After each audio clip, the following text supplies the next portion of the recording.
Now I'd like to thank our sponsors, K-12. They are the technology and a lot of the work behind the scenes that powers schools across the country, including the Georgia Cyber Academy here in Georgia, which was the first virtual charter school in Georgia, and it is our largest public school in Georgia. And we have with us Matt Arkin, the head of school, but before he comes up, I tell people, I run into people all the time. I give speeches all across the state of Georgia, and I inevitably, as I'm talking about digital learning, someone from the crowd comes up to me and says, you know, my kids are enrolled in the Georgia Cyber Academy, and this is why it's been great for me. Well, I'm sure you might think I'm just saying that because I'm trying to make the sponsor look good. So I have found one in our audience. Many of you know Lewis Brown. He's a member, and he comes to many of our events. And his kids go to Georgia Cyber Academy, so I want to ask him to come up and tell you why he chose Georgia Cyber Academy. Lewis? Thank you, Kelly. Didn't prepare anything really, but about 3 years ago, my two daughters, or our two daughters, were 6 and 9, and they were in private school. The public school in our district was, just not ideal. So my wife had decided that she didn't want to go back to work at the time, but she one day said, I found a great option. This might really work for us. And she found Georgia Cyber Academy.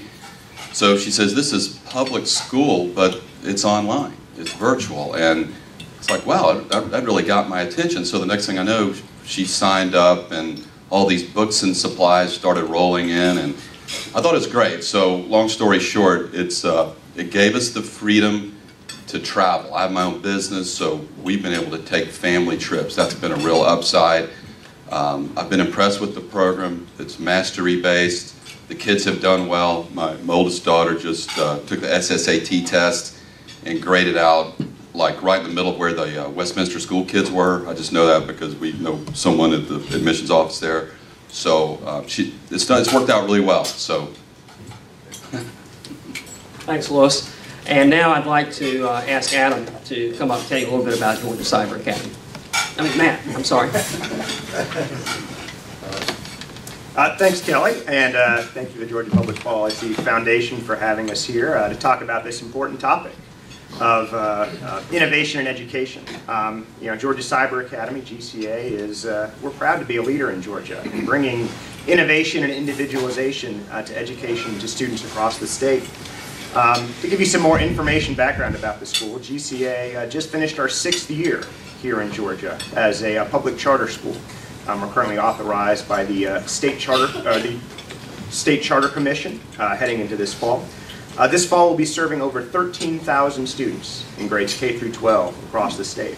Students from 157 counties, so nearly every county in the state as well. This fall, among other things that we'll have high school students participating in dual enrollment, taking classes at over 30 colleges and universities across the state of Georgia, both online and face-to-face, earning high school and college credit at the same time, completely free of charge to those students, and getting a head start on that college and career readiness path that's so important to students across the state. And our first graduating class is actually coming up in spring of 2014, May 31st, save the date. And among those graduates, we'll have a number of students who started with us at our beginning as 6th graders back almost 7 years ago, who have gotten the value of an individualized public education throughout their middle and high school career. So there's a lot of exciting stuff going on. I also want to thank the policy leaders in Georgia, the state board members, the legislators, Superintendent Barge, and others here for giving parents in Georgia this option and supporting school choice and charter schools. I also want to mention, though, that virtual charter schools like GCA are some of the lowest funded public schools in Georgia. And GCA is one of the lowest funded virtual schools in the country. And while we're glad to save Georgia taxpayers millions of dollars each year, there's students at innovative schools like GCA and other charter schools out there do need a fair level of funding to be able to provide students with the resources they need to take advantage of the power of innovation and things that are going on out there today. And I know our speaker here today is going to talk about some of the amazing things that are going on around the country with innovation and technology and education.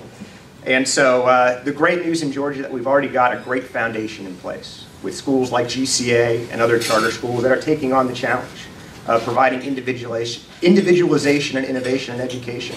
And so we've got a great foundation in place as we look forward to increase the Georgia investment and provide our students more and more opportunities on the path to college and career readiness.